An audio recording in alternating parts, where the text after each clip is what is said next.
حضور نے انہیں جواب لکھے کہ اسلام قبول کرنے کے بعد ان پر کیا فرائض عائد ہوتے ہیں۔ ہمارے قاصدوں سے اچھا سلوک کرو۔ مسلمانوں، عیسائیوں اور یہودیوں پر جو ٹیکس واجب ہیں یہ ان کی وصولی کے لیے آپ کے ہاں پہنچیں گے۔ آپ نے وضاحت فرمائی کہ جو عیسائی اور جو یہودی اپنے دین پر قائم رہنا چاہتے ہیں ان سے کوئی تعرض نہیں کیا جائے گا مگر یہ کہ انہیں جزیہ ادا کرنا ہوگا۔ خدا اور اس کا رسول ان کا تحفظ کریں گے۔ اور اب حج کے دن قریب آ رہے تھے۔ حضور نے حضرت ابو بکر صدیق رضی اللہ تعالی عنہ کو حجاج کے قافلے کا امیر مقرر کیا۔ حضرت ابو بکر 300 حاجیوں کا قافلہ لے کر مدینہ سے مکہ کی طرف روانہ ہوئے۔ ان کی روانگی کو ابھی زیادہ دن نہیں گزرے تھے کہ حضور پر وحی کا نزول ہوا، اور اس وحی میں ایسے احکام تھے جو مسلمانوں اور مشرکوں دونوں کو پہنچانے ضروری تھے۔ حضور نے ارشاد فرمایا، ان احکامات کو لوگوں تک پہنچانے کا فریضہ صرف وہ شخص انجام دے گا جو میرے اہل بیت میں سے ہو۔ پھر آپ نے حضرت علی کو طلب کیا اور فرمایا، اے علی، شتابی جاؤ اور حاجیوں کے قافلے سے جا ملو۔ ذمہ داری انہیں یہ سونپی گئی کہ وادی منی میں جب حاجی جمع ہوں تو وہ ان آیات کو جو ابھی ابھی اتری ہیں پڑھ کر سنائیں۔ اس کے ساتھ لوگوں پر واضح کر دیں کہ اس برس کے بعد کسی کو خانہ کعبہ کا برہنہ ہو کر طواف کرنے کی اجازت نہیں ہوگی اور یہ مشرکوں کے لیے آخری حج ہے۔ حضرت علی شتابی سے روانہ ہوئے، جلد ہی قافلے کو جا لیا۔ حضرت ابو بکر نے پوچھا، اے علی، کیا تم قافلے کی سرداری سنبھالنے آئے ہو؟ حضرت علی نے جواب دیا، نہیں، میرے کارواں آپ ہی رہیں گے۔ پھر دونوں ساتھ ساتھ چلے۔ نماز کا وقت آنے پر حضرت ابو بکر نے نماز کی امامت کی اور نماز کے بعد واز فرمایا۔ جب قریب و دور سے آئے ہوئے تمام حاجی منی میں اکٹھے ہوئے اور قربانی کا فریضہ ادا کرنے کے لیے تیار ہوئے تو حضرت علی نے کھڑے ہو کر فرمان الہی بآواز بلند پڑھ کر سنایا۔ لب لباب اس کا یہ تھا کہ مشرکوں کے لیے 4 ماہ کی مہلت اور ہے۔ اس عرصے میں انہیں آنے جانے، چلنے پھرنے کی آزادی رہے گی، لیکن اس کے بعد اللہ اور اس کے رسول پر ان کی حفاظت کی ذمہ داری نہیں ہوگی۔ پھر ان کے ساتھ کھلی جنگ ہوگی، جہاں بھی وہ نظر آئیں انہیں قتل کر دیا جائے یا اسیر بنا لیا جائے۔ اس میں 2 استثناء رکھے گئے تھے۔ ایک تو وہ مشرک اس فرمان سے مستثنی قرار دیے گئے تھے جنہوں نے حضرت صلی اللہ علیہ وسلم سے کوئی خصوصی معاہدہ کر رکھا تھا اور اس معاہدے کے پابند رہے تھے۔ اس معاہدے کو اپنی میعاد کے ختم ہونے تک نافذ العمل رہنا تھا۔ دوسرا استثناء یہ تھا کہ اگر کوئی مشرک امان مانگے تو اسے امان دی جائے، اسے پہلے اسلامی تعلیمات سے متعارف کرایا جائے، پھر کسی محفوظ مقام پر منتقل کر دیا جائے۔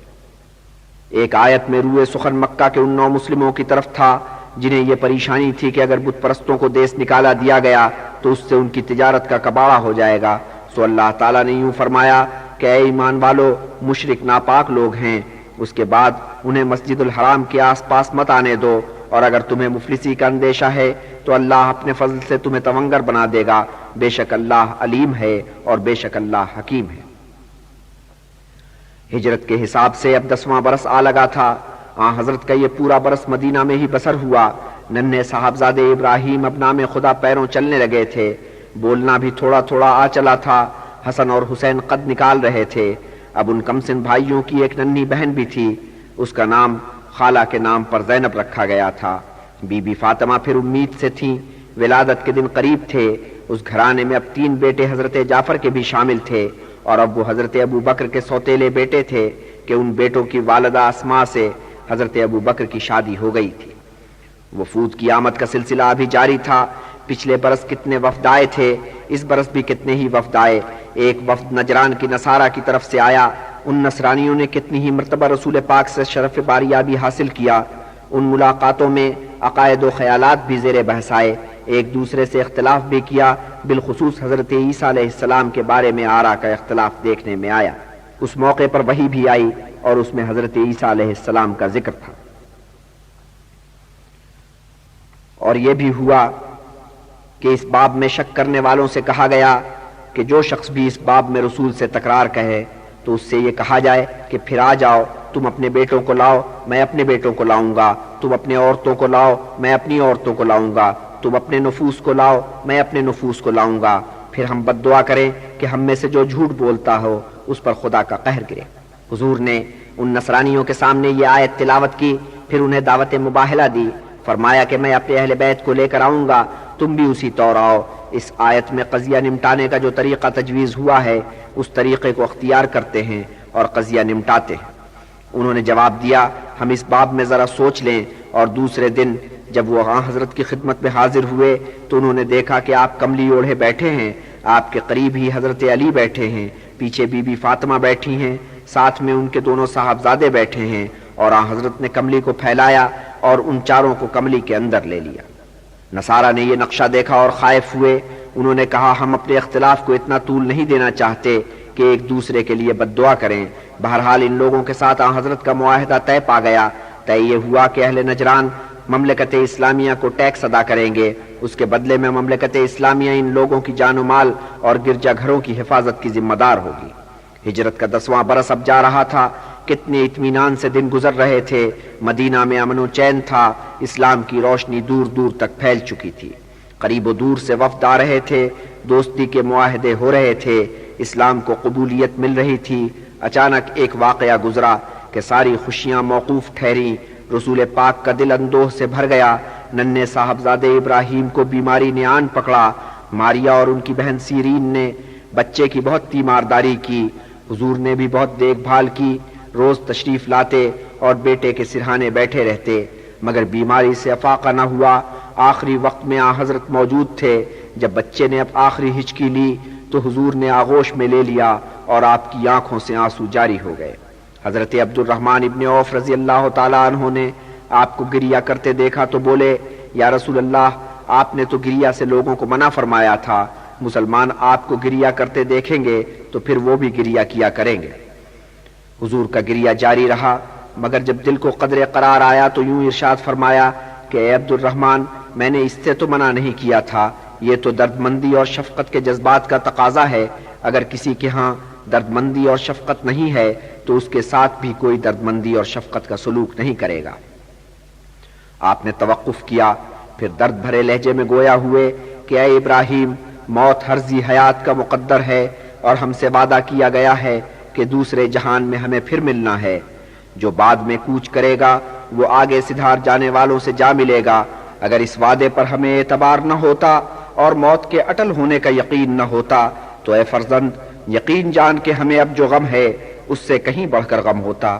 مگر اس اعتبار اور یقین کے باوجود اے ابراہیم، ہمارا کلیجہ غم سے بیٹھا جا رہا ہے، آنکھوں سے اشکوں کا سیلاب جاری ہے اور دل اندوہ سے بھرا ہوا ہے، مگر لب بند ہیں کہ مبادا زبان سے کوئی کلمہ نکل جائے جو ہمارے پروردگار کو پسند نہ ہو۔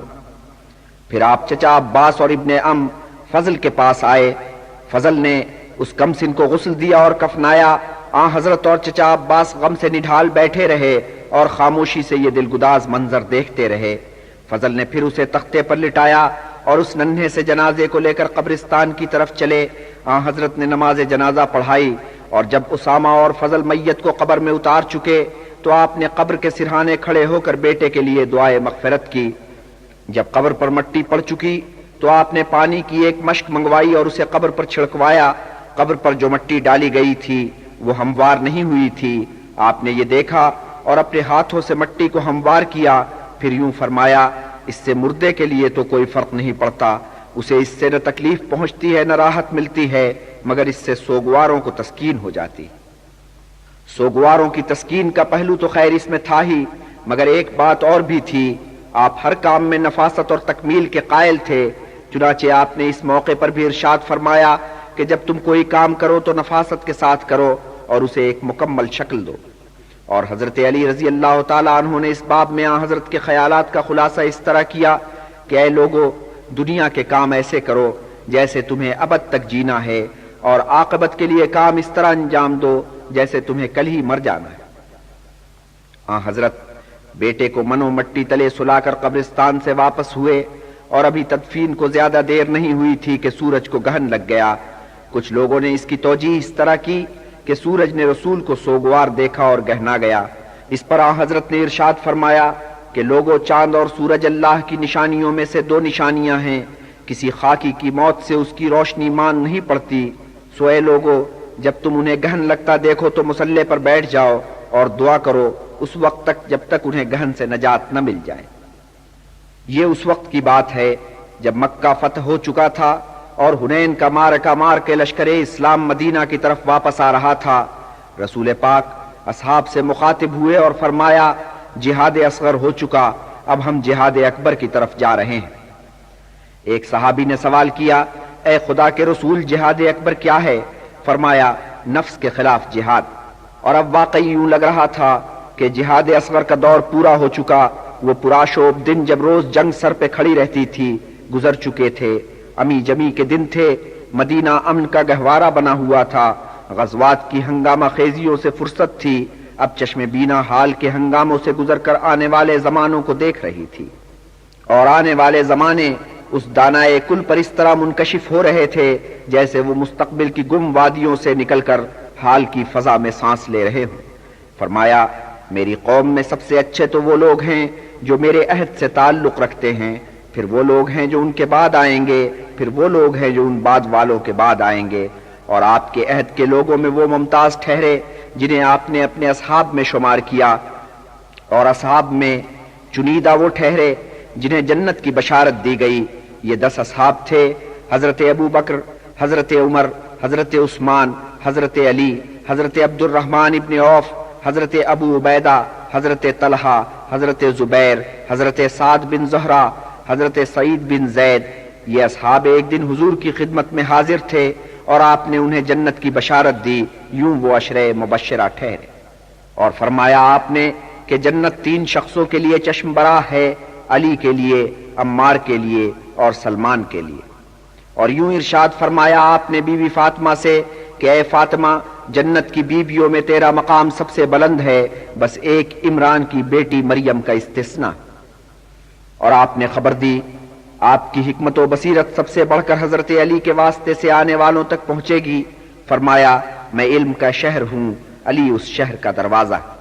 پھر فرمایا، میرے اصحاب ستاروں کی مانند ہیں، جو شخص ان کی پیروی کرے گا اسے ہدایت نصیب ہوگی۔ اور اصحاب نے ایک موقع پر دیکھا کہ آپ بار بار فرماتے ہیں، اے میرے بھائیو، اور چپ ہو جاتے ہیں، اور اصحاب نے محسوس کیا کہ آپ کا روئے سخن کسی اور طرف ہے۔ تب اصحاب نے پوچھا، یا رسول اللہ، کیا ہم آپ کے بھائی نہیں ہیں؟ فرمایا، تم لوگ میرے اصحاب ہو، میرے بھائی تو ان لوگوں میں ہیں جو ابھی پیدا ہی نہیں ہوئے۔ اس فضا میں مسلمانوں نے جانا کہ شمشیر و سنا کا زمانہ ختم ہوا۔ بعضوں نے اپنے ہتھیار بیچنے شروع کر دیے کہ جب تلواریں نیام سے نکلنی ہی نہیں ہیں تو انہیں رکھنے کا کیا فائدہ۔ جب آن حضرت تک یہ خبر پہنچی تو آپ نے اس سے منع کیا اور فرمایا، میری قوم میں کچھ لوگ ایسے بھی ہوں گے جو دجال کے نمودار ہونے کے وقت تک حق کے لیے جہاد کرتے رہیں گے۔ پھر فرمایا، جو کچھ میں جانتا ہوں وہ اگر تمہاری خبر میں بھی ہوتا تو تم ہنستے کم اور گریہ زیادہ کرتے۔ نیز ارشاد کیا کہ ایک زمانے کے بعد جو دوسرا زمانہ آئے گا وہ اس سے بدتر ہوگا۔ پھر خبردار کیا، اے لوگو، تم یہود و نصارہ کے پیرو بن جاؤ گے اور اس طرح ان کے قدم بقدم چلو گے کہ اگر وہ سانپ کے سوراخ میں اتریں گے تو تم بھی ان کے پیچھے پیچھے اس میں اتر جاؤ گے۔ پھر آپ نے ذکر کیا بنی نوع انسان کس طرح زوال کے گڑھے میں گرتے چلے جائیں گے۔ پھر یوں فرمایا کہ اسلام نے جب آغاز کیا تھا تو کس قدر اجنبی تھا، ایک وقت پھر آئے گا کہ وہ اسی طرح اجنبی ہو جائے گا۔ مگر آپ نے اس کے ساتھ ایک اچھی خبر بھی سنائی۔ فرمایا، اللہ تعالی ہر 100 سال بعد اس قوم میں ایک مجدد بھیجے گا جو مذہب میں ایک نئی روح پھونکے گا۔ پھر خبر دی کہ زمانے آخر کی ساری خرابیوں کے باوجود ایک خلیفہ ظہور کرے گا جسے لوگ مہدی کہہ کے پکاریں گے۔ یہ مہدی میری نسل سے ہوگا، پیشانی اس کی کشادہ ہوگی اور ناک سوئے کی مانند ہوگی۔ جتنا باطل اور ظلم و جبر کا دنیا میں غلبہ ہوا تھا اتنا ہی اس کے ہاتھوں اب حق و انصاف کا بول بالا ہوگا۔ اس کی حکمرانی 7 سال رہے گی۔ پھر خبر دی کہ مہدی کی حکمرانی کے اختتام پر دجال ظاہر ہوگا، ایک کانا آدمی کہ اس کی دائیں آنکھ سے روشنی یکسر زائل ہو چکی ہوگی۔ وہ شخص اللہ کی زمین میں فساد برپا کرے گا اور وہ شوبدہ باز ہوگا کہ شوبدے دکھا دکھا کر ایک خلقت کو اپنا پیروکار بنا لے گا۔ مگر صاحب ایمان لوگوں کا ایک گروہ ہوگا کہ اس کے خلاف جہاد کرے گا۔ فرمایا کہ جب یہ لوگ نماز کے لیے اپنی صفیں آراستہ کریں گے تو مریم کا بیٹا عیسیٰ آسمانوں سے اترے گا اور نماز میں ان کی امامت کرے گا، اور وہ اللہ کا دشمن جب عیسیٰ کو دیکھے گا تو ایسے گھلنے لگے گا جیسے نمک پانی میں گھلتا ہے۔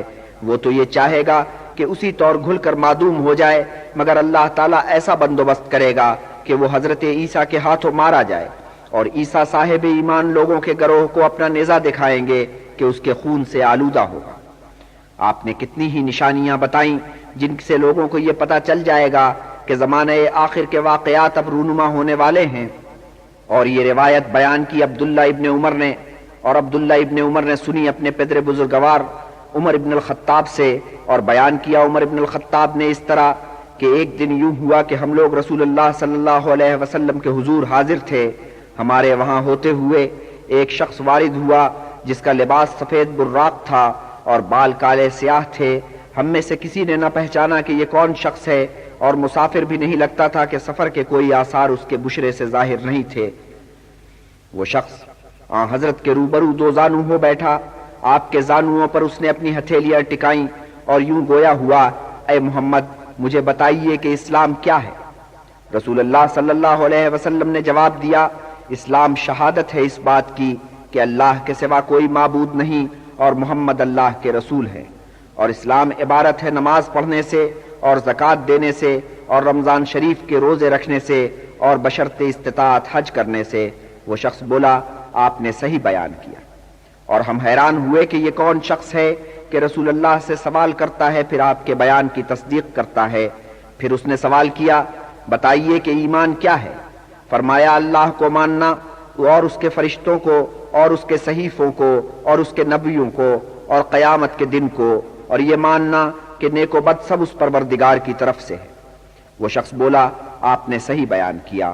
پھر سوال کیا، بتائیے کہ احسان کیا ہے؟ فرمایا، اللہ کے سامنے اس طرح سر بسجود ہونا جیسے تو اسے دیکھ رہا ہے کہ اگر تو اسے نہیں دیکھ رہا تو وہ مجھے دیکھ رہا ہے۔ کہا، آپ نے صحیح بیان کیا۔ پھر سوال کیا، بتائیے کہ ساعت کیا ہے؟ فرمایا، جس سے سوال کیا گیا وہ بھی بس اتنا ہی جانتا ہے جتنا سوال کرنے والا جانتا ہے۔ کہا، اس کی نشانیاں بیان کیجئے۔ فرمایا، لونڈی آقازادی کو جنے گی اور ننگے بھوکے برہنہ پا چرواہے بلند و بالا عمارتیں کھڑی کریں گے کہ بلند سے بلند تر ہوتی جائیں گے۔ پھر وہ مرد اجنبی چلا گیا اور میں نے اس کے جانے کے بعد توقف کیا، اور رسول اللہ نے مجھ سے فرمایا، اے عمر تو نے جانا کہ سوال کرنے والا کون شخص تھا؟ میں نے عرض کیا، خدا اور اس کا رسول ہی بہتر جانتے ہیں۔ فرمایا، یہ جبرائیل امین تھے۔ رمضان کے دنوں میں حضرت کا وظیفہ یہ چلا آتا تھا کہ ماہ مبارک کے منجلے 10 دنوں کے لیے مسجد میں جا کر اعتکاف میں بیٹھ جاتے۔ کچھ اصحاب بھی آپ کی تقلید کرتے، لیکن اس برس یہ ہوا کہ منجلے 10 دنوں کا تو اعتکاف کیا ہی، مگر پھر اس اعتکاف کو اگلے 10 دنوں تک اور طول دے دیا، گویا رمضان کے آخر تک اعتکاف میں بیٹھے رہے۔ آپ نے اعتکاف میں بیٹھنے والے اصحاب سے ساتھ دینے کی فرمائش کی، سو وہ بھی رمضان کے آخر تک اعتکاف میں بیٹھے۔ رمضان ہی سے ایک روایت اور منسوب چلی آتی تھی، برس کے برس جبریل امین آسمانوں سے اتر کر آتے اور وہی سنتے کہ وہی سے کوئی آیت، کوئی کلمہ، کوئی لفظ آپ کے حافظے سے اتر تو نہیں گیا ہے۔ مگر اس برس ایک عجیب واقعہ گزرا۔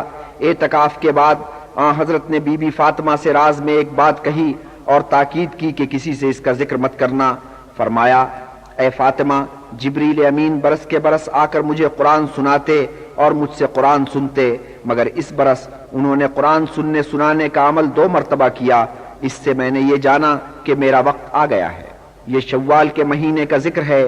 شوال گیا، ذی قعدہ کا مہینہ آیا، ہجرت کے 11ویں برس کا 11واں مہینہ۔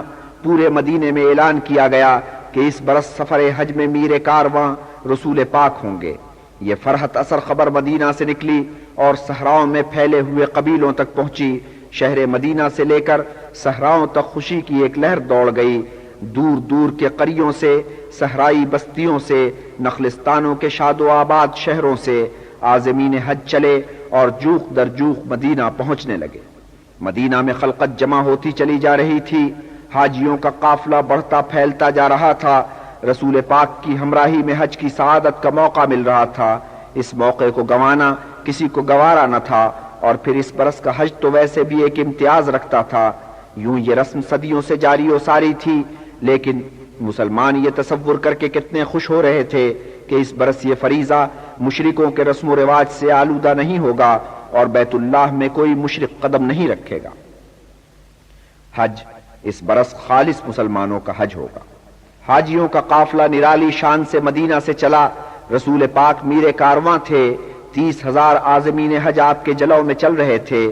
ان میں مرد بھی تھے، بیبیاں بھی تھیں، حضرت کی ساری ازواج آپ کے ہمراہ تھیں اور حوضوں میں جلوہ افروز تھیں۔ حضرت عبد الرحمن ابن عوف اور حضرت عثمان ابن عفان رضی اللہ تعالیٰ عنہ ان کی نگہبانی کر رہے تھے۔ حضرت ابو بکر کے ہمراہ ان کی زوجہ بی بی اسما بھی تھیں۔ اس وقت وہ پورے دنوں سے تھیں۔ ابتدائے سفر ہی میں ایک پڑاؤ پر انہیں درد ذہن بیکل کیا، بیٹا پیدا ہوا، اس کا نام محمد رکھا گیا۔ حضرت ابو بکر نے سوچا کہ نیک بخت بی بی کو واپس مدینہ روانہ کر دیا جائے، مگر آن حضرت نے اس تجویز کو پسند نہیں کیا۔ آپ نے خیال ظاہر کیا کہ بی بی چلہ نہا لیں اور پاک صاف ہو کر حج کے لیے چلی چلیں۔ مدینہ سے روانہ ہوئے اب 10 دن ہو چکے تھے، سورج غروب ہو رہا تھا اور قافلہ اس درے کے پاس پہنچ چکا تھا جس سے ہو کر آپ فاتحانہ مکہ میں داخل ہوئے تھے۔ رات آپ نے یہیں بسر کی، منہ اندھیرے یہاں سے ڈیرا اٹھایا اور وادی میں داخل ہوئے۔ جب دور سے خانہ کعبہ نظر آیا تو آپ نے قصوہ کی نکیل چھوڑ کر دونوں ہاتھ احتراماً بلند کیے، پھر بائیں ہاتھ سے نکیل پکڑی اور دایاں ہاتھ دعا کے لیے اٹھائے رکھا۔ آپ نے دعا کی کہ اے الہی، اس گھر کو بنی نوع انسان کی نظروں میں جو عزت و حرمت حاصل ہے اس میں اضافہ کر، اس کی شان رحمت کو بڑھا، اسے زیادہ برکت والا بنا۔ آپ مسجد الحرام میں داخل ہوئے اور خانہ کعبہ کا 7 مرتبہ طواف کیا، بعد اس کے مقام ابراہیم پر جا کر نماز ادا کی، پھر مقام صفا پر تشریف لے گئے۔ وہاں پہنچ کر صفا اور مروہ کے درمیان 7 پھیرے لگائے، وہاں سے واپس مسجد الحرام میں آئے، پھر بنی عبد الدار کے عثمان کو جو کلید بردار تھے ہمراہ لے کر خانہ کعبہ میں ورود کیا۔ حضرت بلال اور حضرت اسامہ پہلے کی طرح اس مرتبہ بھی آپ کے ساتھ تھے، مگر اس شام جب آپ نے بی بی عائشہ کے خیمے میں قدم رنجہ فرمایا تو اس بی بی نے دیکھا کہ آپ کسی قدر افسردہ ہیں۔ انہوں نے وجہ افسردگی پوچھی تو فرمایا کہ میں نے آج ایسا اقدام کیا ہے جو نہ کرتا تو مناسب ہوتا۔ میں حرم میں داخل ہوا، ہمیں اس کا طواف کرنے کا حکم ہے، اس میں داخل ہونے کا حکم نہیں ہے۔ ہو سکتا ہے کہ آگے چل کر میرے لوگوں میں سے کوئی اس موقع پر اندر داخل نہ ہو سکے اور اس پر اس کی روح میں بے چینی پیدا ہو۔ ام ہانی نے آپ سے التجا کی کہ آپ میرے غریب خانے میں قیام فرمائیں۔ آپ نے یہ بات منظور نہیں کی، مکہ کے کسی بھی گھر میں قیام آپ کو منظور نہیں تھا۔ چاند کے 8ویں دن آپ قصوہ پر سوار ہو کر وادی منا کی طرف چلے، باقی حجاج بھی آپ کے پیچھے پیچھے چلے۔ رات آپ نے یہیں گزاری، صبح نور کے تڑکے عرفہ کی طرف روانہ ہوئے۔ یہ مکہ کے مشرق میں 30 میل کے فاصلے پر ایک کشادہ وادی ہے، یہ طائف کو جانے والی راہ میں ہے۔ شمال میں اور مشرق میں طائف کے پہاڑوں سے گھری ہے، مگر ان پہاڑوں سے الگ اس وادی کے درمیان ایک اور پہاڑی ہے، اسے بھی عرفہ کہا جاتا ہے۔ حضرت نے اس روز اسی پہاڑی پر ڈیرا کیا۔ مکہ والوں میں سے بعض کو تعجب ہوا کہ رسول اللہ کعبہ سے اتنی دور کیسے نکل گئے۔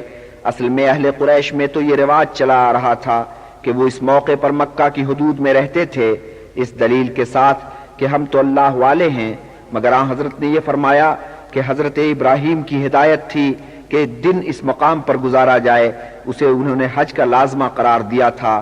اس طرح گویا آپ نے حج کی قدامت لوگوں پر جتائی اور کتنی ہی مرتبہ ورثہ ابراہیمی کے الفاظ آپ کی زبان پر آئے۔ حج کی تقریب بھرپور تھی، خلقت امڈی ہوئی تھی، اہل ایمان کا ایک سمندر تھا کہ ٹھانٹے مار رہا تھا۔ حضرت نے ایک نقیب کو طلب کیا اور لوگوں تک اپنی بات پہنچائی۔ صفوان کے بھائی ربیہ کی آواز بہت بلند تھی، یہ فریضہ ان کے سپرد کیا گیا۔ وہ مجمع کے بیچ کھڑے ہو کر پکارے، اے لوگوں سنو کہ رسول اللہ کیا فرماتے ہیں، دیکھتے ہو کہ یہ کون سا مہینہ ہے؟ مجمع پہ ایک سکوت طاری ہو گیا اور ربیہ اونچی آواز سے بولے، یہ ماہ مقدس ہے۔ پھر انہوں نے پکار کر سوال کیا، اے لوگوں دیکھتے ہو یہ کون سی زمین ہے؟ مجمع پر پھر سناٹا طاری ہو گیا اور ربیہ بڑی آواز سے پکارے، یہ ارض مقدس ہے۔ پھر انہوں نے پکار کر سوال کیا، اے لوگوں دیکھتے ہو کہ یہ کون سا دن ہے؟ پھر مجمع پہ خاموشی چھا گئی اور ربیہ نے کہا، آج کا دن حج اکبر کا دن ہے۔ اس کے بعد حضرت صلی اللہ علیہ وسلم نے ربیہ کو کچھ ہدایات دیں اور ربیہ نے پکار پکار کر اعلان کیا، اے مسلمانوں، تحقیق کہ اللہ تعالیٰ نے تمہارے لیے ایک دوسرے کے جان و مال کا احترام واجب ٹھہرایا ہے، اسی طرح جس طرح اس خالق حقیقی نے تمہاری اس سرزمین پر تمہارے اس مہینے میں تمہارے اس دن کو حرمت والا دن قرار دیا ہے۔ پھر زوال آفتاب کے وقت رسول پاک نے خطبہ دیا، آپ نے پہلے اللہ تعالیٰ کی حمد و ثنا کی، پھر یوں خطاب فرمایا، اے لوگوں کان دھر کر میری بات سنو کہ مجھے پتا نہیں کہ اس برس بعد پھر کبھی اس مقام پر میری تم سے ملاقات ہو بھی سکے گی یا نہیں۔ اس کے بعد آپ نے لوگوں کو ایک دوسرے سے نیک سلوک کرنے کی تلقین کی اور اوامر و نواہی سے آگاہ کیا۔ آخر میں ارشاد فرمایا کہ اے لوگوں، میں تمہارے بیچ ایک ایسی شے چھوڑ کر جا رہا ہوں کہ اگر تم دل جمعی کے ساتھ اس سے منسلک رہے تو خطاؤں اور لغزشوں سے بچے رہو گے۔ وہ شے ہے اللہ کی کتاب اور اس کے رسول کی سنت۔ سو اے لوگوں، میری بات توجہ سے سنو اور سمجھنے کی کوشش کرو۔ پھر آپ نے ایک آیت پڑھ کر سنائی کہ ابھی ابھی آپ پر نازل ہوئی تھی اور جس کے ساتھ قرآن اپنے اختتام کو پہنچا، الیوم اکملت لکم دینکم واتممت علیکم نعمتی، آج کے دن میں نے تمہارے دین کو مکمل کر دیا اور اپنی نعمت تمہیں پوری پہنچا دی، اور میں نے یہ پسند کیا کہ تمہیں اسلام سے بطور ایک دین کے نوازا جائے۔ پھر آپ نے سوال کیا، اے لوگوں، کیا میں نے دیانت داری کے ساتھ تمہیں اپنا پیغام پہنچا دیا ہے؟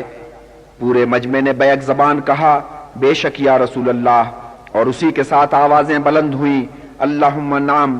تب رسول پاک نے اپنی انگشت شہادت بلند کی اور فرمایا، اے میرے معبود گواہ رہنا۔ اس کے بعد آپ نے ظہر اور عصر کی نمازیں ادا کیں، پھر باقی دن کہ یوم عرفہ کہلاتا ہے ذکر و فکر الہی میں بسر کیا، مگر سورج کے غروب ہوتے ہی آپ اپنے ناقے پہ سوار ہوئے۔ حضرت اسامہ کو اشارہ کیا، سو وہ بھی اپنی اونٹ پر سوار ہو کر پیچھے پیچھے چلے۔ آپ پہاڑی سے اترے اور وادی سے گزر کر مکہ کی سمت چلے۔ باقی حجاج بھی آپ کے پیچھے پیچھے روانہ ہوئے۔ رسم یہ چلی آتی تھی کہ یہاں لوگ بہت تیز تیز چلتے تھے، لیکن حضرت نے اس وقت لوگوں کو تیز چلتے دیکھا تو فرمایا، آہستہ آہستہ سکون قلب کے ساتھ، اور تم میں جو لوگ توانا و تندرست ہیں وہ کمزور لوگوں کا خیال رکھیں۔ آپ نے رات مزدلفہ کے مقام پر بسر کی کہ حدود مکہ میں واقع ہے۔ یہاں سے کنکریاں چنی جو شیطان کو مارنی تھیں۔ وادی منی میں عقبہ کے مقام پر 3 ستون ہیں جو شیطان سے منسوب چلے آتے ہیں۔ ابھی تڑکا تھا کہ بی بی سودا نے حضرت صلی اللہ علیہ وسلم سے مزدلفہ سے رخصت ہونے کی اجازت چاہی۔ بات یہ تھی کہ بی بی سودا دراز قد اور بھاری بھرکم خاتون تھیں، سو وہ سفر میں جلدی تھک گئیں اور گرمی نے بھی انہیں بہت ستایا۔ وہ چاہتی تھی کہ اول وقت میں دوسروں سے پہلے منی میں پہنچ کر شیطان کو کنکریاں مارنے کی رسم ادا کریں اور واپس آ جائیں۔ حضرت نے سلیم کو ان کے ساتھ کر دیا اور عبداللہ ابن عباس کی حفاظت میں انہیں منی روانہ کیا۔ حضور فجر کی نماز کے بعد مزدلفہ سے روانہ ہوئے۔ آپ کے پیچھے فضل تھے کہ اونٹ پر سوار تھے، باقی حاجی بھی جلو میں چل رہے تھے۔ اب آپ عقبہ سے گزر رہے تھے۔ یہ وہی جگہ تھی جہاں آپ سے 12 برس ادھر بنی خزرج کے 6 فرد آپ سے آ کر ملے تھے اور آپ کے ہاتھ پر بیعت کی، اور اس کے نتیجے میں پہلے ایک معاہدہ ہوا، پھر دوسرا معاہدہ ہوا۔ شیطان کو کنکریاں مارنے کی رسم جب ادا ہو چکی تو قربانی کا فریضہ ادا کیا گیا۔ اس کے بعد حضرت نے اپنا سر منڈوایا۔ حاجی ارد گرد اکٹھے ہو گئے۔